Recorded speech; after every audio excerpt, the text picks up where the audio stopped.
አሁን ምን መናገር እንዳለብኝ አላቅም። ይሄ ዋርካ ምንላቸው ወይም ደግሞ የተሻለ ግንዛቤ ያላቸው ምንላቸው አላስፈላጊ እርምጃ እየወሰዱ በስራና በተንኮል የተጠመጠሙ የሚያሳዝን ስራ እየሰሩ ነው። ከሃዲነት የአማራ ህዝብ ይጠየፈዋል። ጀግና ማናቃቸው ወይም ደግሞ የህዝቡን ዓላማ የተከተሉ በርከት ያሉ ሚሊዮን ጀግናዎች ደግሞ አሉ። ችግሩ ሚዲያ ላይ የሚሰራው ፕሮፓጋንዳ ምን ያህል ሰው አንገት ያስደፋል ነው። ይሄንን የማይረዱና የብልጽግናን ሴራ የማያውቁ ጥቂት እንከፍ የሆኑ ሰዎች ደግሞ በጎጥ በሰፈር ምናምን ተዋድነው ከአንደበት ሊወጡ የማይገቡ ቃሎችን ሲናገሩ እየሰማው ነው። እውነት ከተባለ ይሄ ውርደት ይሄኛው ይሄ እጅ ሰጡ እጅግ አገላበጡ ወደዚህ ምናምን የሚባለው እውነት ድራማ ነው። ግን ቢሆንም እውነተኛ ቢሆንም ውርደቱ እንዳማራ ነው። ይሄ ድርጅት ጉዳይ የግለሰብ ጉዳይ ምናምን ሳይሆን ይሄ የአማራነት መንፈስ ወይም ደግሞ የአልሸነፍም ባይነቱን ምንድነው የገባብን የሚለውን ጥያቄ መጠየቅ አስፈላጊ ነው ብዬ አስባለሁና አንዳንድ ሰዎች አላችሁ ከዚህ ድርጅት አንድ ድርጅት ለማለት ግለሰብ ለማውጣት ምናምን አይደለም። ዋናው መሰረታዊ ጥያቄ የአማራ ህዝብ ትግል የአማራ ህዝብ ጥያቄ ምንድነው? እዛ ላይ የቆሙ በወቀት ላይ መሰረት ያደረጉ ሰዎች አይሸበሩም። እኔ እጅ ስለሰጡ ሰዎች ሳይሆን የምሸበረው ሶሻል ሚዲያ ላይ ያለው ያልነቃው ይሄ መንጋው ዝም ብሎ የሚጮኸው ይሄ በየብረት ድስት የምታንኳኳ የሆነ በየአካባቢ የሆነ ሰፈር ውስጥ ምናምን ያሉ ዝም ብሎ እሽኬሌሊ ሲሉ የሚውሉ ሴቶችም ይሄ ግለሰቦችም አሉ።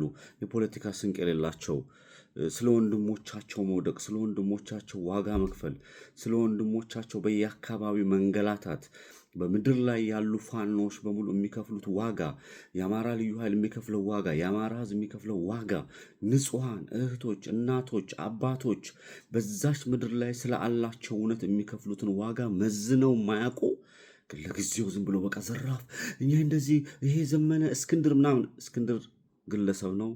ዘመነ ግለሰብ ነው። ሀብቴ ግለሰብ ነው። ይሄ ጎንደር ላይ ያሉት ሸዋ ላይ ያሉት ጎጃም ላይ ያሉት ግለሰቦች ናቸው። የአማራ ህዝብ ጥያቄ ግን ከነዚህ ሁሉ በላይ ነው። ጥያቄው ላይ ነው ዋናው ላይ ከወረድኩ ወሰራ የምትርመሰመሱ ሰዎች ይሄ ከሌ እንደዚህ ገባ የምትሉ ሰዎች የአማራን ህዝብ ኮር ጥያቄ አልተረዳችሁትም። ገና እናንተ የሰፈርና ከሌን ለማንገስ እንጂ የተነሳችሁበት ወይ ደግሞ የአማራ ህዝብ የጠየቀውን ጥያቄ አብራሩ ብትንኳን የምታብራሩ በጥላቻ በሰፈር በመንደርተኝነት ህዋት የዘራችሁ በአዴን እንዲዘራ አድርጎ አማራ ክልል ላይ በፈጸመው የጎጥ አማራን የማፍረስ ስራ ላይ ተባባሪዎች ስለሆናችሁ ነው እንጂ እኔ ይሁን አሁን ለምሳሌ ዘመነ ቢገባ እንደ አማራ እንገበገባለሁ። ለምን የአማራ ህዝብ ጥያቄ ለማስመለስ የገባ አማራ የሆነ ሰው እንዴት ባንዳ ይሆናል የሚል ጥያቄ አነሳለሁ እንጂ የነሱ ብዬ ለማፍረስ አልሄድም። በዚህ ደረጃ ግንዛቤ የሌላችሁ ሰዎች ካላችሁ ሰከን በሉ፣ ግድ የላችሁም። ነገሮችን ማየትና መመልከት መልካም ነው። የአማራ ህዝብ ጥያቄ እውነት ነው። ያንን አምናችሁ ተረታችሁ የገባችሁ ካላችሁ እኔ ያንን ጥያቄ እስከ መጨረሻው መጓዝ እችላለሁ። እያንዳንዳችን ለጥያቄው መልስ ለማስጠት ምን ያህል ቁርጠኞች ነው የሚለው ነው። ሁሉም ሰው እንደናንተ ማሰብ አይችልም። ደካማ ጎን ያለው ሰው አለ።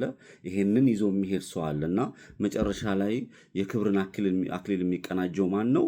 እውነተኛ ጥያቄ የሚያስመልሰው ማን ነው የሚለው ገና ጦርነት ላይ ነው ያለነው። ምንም ነገር ሊፈጠር ይችላል። ሚሊዮኖች ጀግኖች ምድር ላይ አሉ። እነዛ ሚሊዮን ጀግኖች ትግል እያደረጉ ነው ያሉት። አንድ የሆነ ሰው በመሪ ላይ በምንም የሆነ ሊሆን ይችላል። ያ ሲወጣ ያንን መዋቅር ስትሰድ ያንን መዋቅር ስታዋርድ ከስር ያሉት ሌሎች ጀግኖች ወንድሞቻችንን ማዋረድና ለጠላት ግብአት እንዲሆኑ መር መክፈት ነውና አንደበታችንን ብንጠብቅ የሚል መልእክት አለኝ። ከዛ ውጪ አይደለም ይሄ የአማራ ትግል ተሰባስበህ የሃይማኖት እግዚአብሔር የሚፈራበት እግዚአብሔር የሚታዘዝበት እግዚአብሔር ያኛል የሚባልበት ቦታ ላይ እንኳን የሰዎች መተረማመስና ይሄ አማኝነን የሚሉ ግን እምነታቸው የሚጠይቃቸውን የማይመልሱ በርከት ያሉ ከሃዲዎች ያሉበት በሃይማኖት ውስጥ መከራ እያየን ያለ ነው። በኢትዮጵያ ኦርቶዶክስ ቤተክርስቲያን ውስጥ፣ በሙስሊም ውስጥ አይደለም የብሔርተኛ ብሔር የአንድ ብሔርን አድናለሁ ብለህ የምትነሳ ኢየሱስ ክርስቶስ እንኳን ዋጋ ከፍሎላቸው ስለ አንድ ሃይማኖት ስለ አንድ ቆመው ሊታገሉና ስለ እውነት ሊታገሉ የሚገባቸው አባቶች የሚሆኑ ጎረምሶች የሚሆኑ ወጣቶች የሚሆኑ እናቶች የሚሆኑ ትርምስምስ ውስጥ ነው። መንጋነት የበዛበት ጉዞ እየተጓዝን ያለ ነው። አንዳንዴ በሃይማኖት ውስጥ ያላችሁት በጸሎት ከመቸኮል እግዚአብሔርን መጠየቅ፣ እዚህ ይሄ አማራ ትግል ውስጥ ያላችሁ ደግሞ ሰከን ብሎ ማየት፣ ግልጥ ለማን ነው የምሰራው፣ ምንድን ነው የሚጠቅመው፣ ምን እየሆነ ነው ያለው የሚለውን ነገር መመልከት መልስ ይሰጣል። አይደለም ትግል ውስጥ እዚህኛው የ2 ዓመት የ3 ዓመት ትግል ስንት ሚሊዮን ዓመት የመጣ ሃይማኖት ውስጥ ያሉ እንኳን እየተተረማመሱ ነው ያሉት። ሶ ጠንከር ብለን ያው ሙሀቤ ሄደ፣ ማስረሻ ሄደ፣ ነገ ደግሞ አንዱ 100 አለቃ 10 አለቃ 50 አለቃ ምናምን ተብሎ ሊወጣ ይችላል።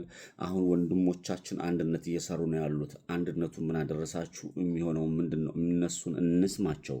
ለዛም ነው አንደበቴን ዘግቼ ዝም ብዬ የሚሆነውን የሚከታተለው። እየጠራ እየተንገዋለለ እየሄደ ነው ያለው።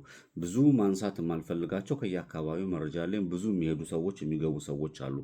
የአማራ ትግል ግን ላይታጠፍ፣ የአማራ ትግል ግን የያዘውን ጥያቄ ለማስመለስ ወንድሞቻችን ደም የከፈሉበት እነ ጀነራል አሳምነው ጽጌ እነ ዶክተር አምባቸው በምንም ጉዳይ ቢሆን ለአማራ ሕዝብ ትግል የከፈሉ ዋጋ የከፈሉበት ስለሆነ ይህን ዋጋ የተከፈለበትን ነገር አቅለን እንዳናይ በአንዳነትን የምንጠየፍበት የፖለቲካውን ብልጠትና የፖለቲካውን ማማ ተረድተን በእንዝላልነት እንዳንጥለው የአማራን ሕዝብ ጥያቄ ለማስመለስ ሁላችንም ቁርጠኛ ነው ላለው ድለፋኑ አይዞን።